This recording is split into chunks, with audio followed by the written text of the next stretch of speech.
DOU 진단하겠습니다. DOU의 리포트 한번 분석해 볼 건데요.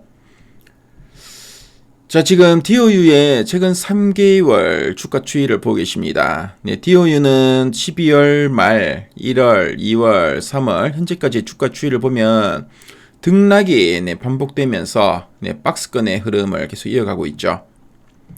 자, 그리고 최근 3개월 동안 증권사에 제시하고 있는 향후 1년 목표 주가 평균값은 51,250원이고요. 현재가 대비 상승 여력은 58.91% 정도 됩니다. 자, 그럼 탐방 리포트 한번 확인해 볼게요.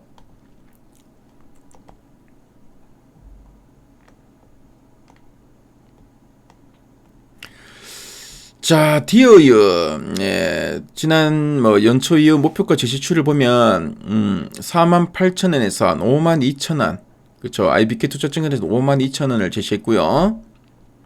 3월 들어서도 IBK 투자증권은 52,000원 계속 유지하고 있고, 자, 그리고 LS증권에서는 51,000원의 목표가를 제시했습니다. 자, 가장 최근에 리포트 제목을 보면 본격적인 모멘텀 사이클이라고 되어 있는데요. 자, 그럼 어떤 내용이 있나 핵심 내용 한번 보도록 하겠습니다. 자, 그럼 이 DOU가 어떤 회사인지 한번 설명해 드리도록 하겠습니다.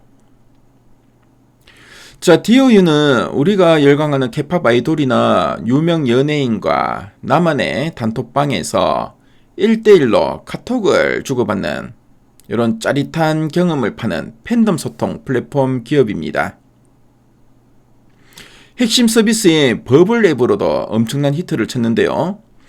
이 DOU의 가장 큰 특이사항이 뭐냐면은 물건을 만들 공장이나 재고가 전혀 필요 없는 100% 디지털 구독 경제라는 점입니다.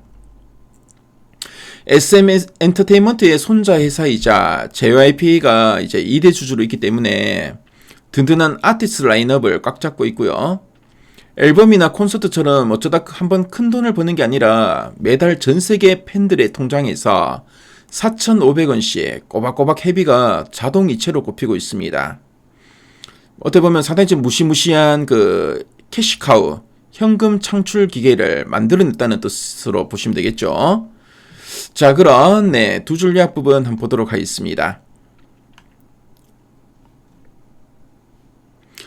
자, 글로벌 가입자 증가와 중국 확장으로 성장 가속이라 되어 있습니다.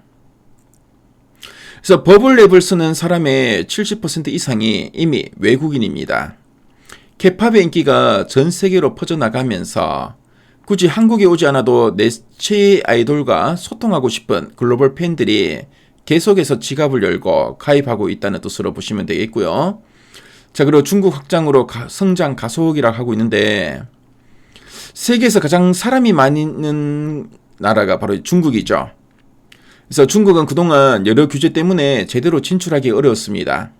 그런데 최근 중국의 거대 기업, 그러니까 텐센트 등과 이제 손을 잡고 중국 현지 아티스트를 버블에 합류시키거나 그 서비스를 확장하기 시작했고요.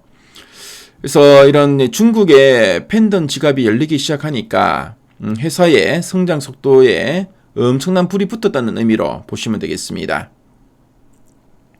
자, 그럼 이제 두 번째 포인트 한번 보겠습니다. 수수료 절감과 구독 모델로 고수익 구조 강화라고 하고 있는데요. 그래서 스마트폰에서 버블 앱을 결제하면은 보통 구글이나 애플이 결제 금액의 30%를 앱 마켓 수수료로 떼어갑니다. 어떻게 보면 이게 DOU 입장에서는 가장 뼈아픈 비용인데요. 그런데 최근 그 웹에서 직접 결제하게 유도하거나 제3자 결제 시스템을 지금 도입하고 있고, 자, 그러다 보니까 이런 수수료를 내지 않고 이제 그만큼 수익성이 좀 더 이제 좋아지게 되었다라고 보시면 되겠죠. 자, 그리고 구독 모델로 고수익 구조 강화라고 되어 있는데요. 그래서 팬들은 자기가 가장 좋아하는 그런 아이돌과 이제 대화방이 끊기는 걸 원치 않습니다. 그래서 한번 결제하면은 매달 자동 연장하는 이런 구독 비율이 엄청나게 높은데요. 이렇게 꼬박꼬박 들어오는 안정적인 돈에서 떼이는 수수료까지 줄어드니까 매출액 대비 회사가 가져가는 이런 마진이 다른 기업은 상상도 못할 만큼 높아졌다는 뜻으로 보시면 되겠습니다. 자, 그럼 아랫단에서 좀 더 구체적인 내용들 한번 체크해 보도록 하겠습니다.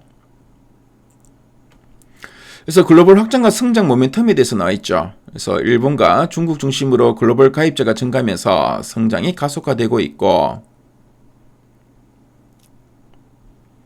특히 중국, 전 세계에서 인구가 가장 많은 중국은 현재 아티스트 확대가 본격화되고 있다라는 이야기 참조하시면 되겠습니다. 자, 그리고 앞서도 말씀드렸죠. 이제 수익성 개선 구조에 대해서 언급하고 있는데요. 그래서 안드로이드 앱 수수료 인하까지 더해지면서 영업이익률 48%까지 상승할 거다라는 이야기 쭉 나옵니다. 그래서 실적은 어느 만큼 나올 건가? 그래서 올해 매출은 1,032억 원, 영업이익은 497억 원, 거의 한 500억 원으로 고성장할 것으로 보여지고요. 그래서 구독 기반 모델, 그래서 매달 일정한 금액을 계속 이제 결제하게 되는 이런 구독 기반의 모델로 실적 변동성도 낮고 상당히 안정적인 성장 구조를 확보했다라고 보시면 되겠죠. 자, 그리고 이런 성장성 대비 밸류도 상당히 저평가되어 있고 앞으로 한 단계 더 이제 레벨업 시도를 하지 않을까. 그래서 주가의 재평가가 기대된다라는 이야기 언급하고 있습니다. 자, 그럼 상세 보기를 클릭해서 리포트 원문을 한번 훑어볼게요.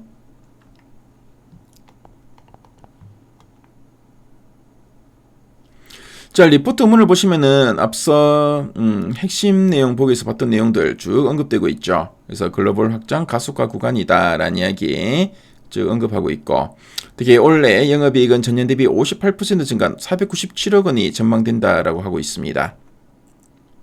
자, 그리고 수익성도 상당히 크게 개선될 거다라는 이야기 언급하고 있죠. 그래서 보니까 뭐 구독료도 인상하고 그리고 수수료 인하도 예상되고 이로 인해 마진이 많이 남을 거라는 이야기입니다. 자, 그리고 리포트 원문을 보시면은 뭐 DOU와 관련된 이런 표나 그래프 자료도 잘 정리되어 있죠. 그래서 DOU에 대해서 관심 분들은 미래 가이드에 들어오시면 이 리포트 무료로 보실 수 있으니까요. 꼭 한번 참조해 보시면 상당히 큰 도움이 되겠네요. 그래서 지금까지 DOU 살펴봤습니다.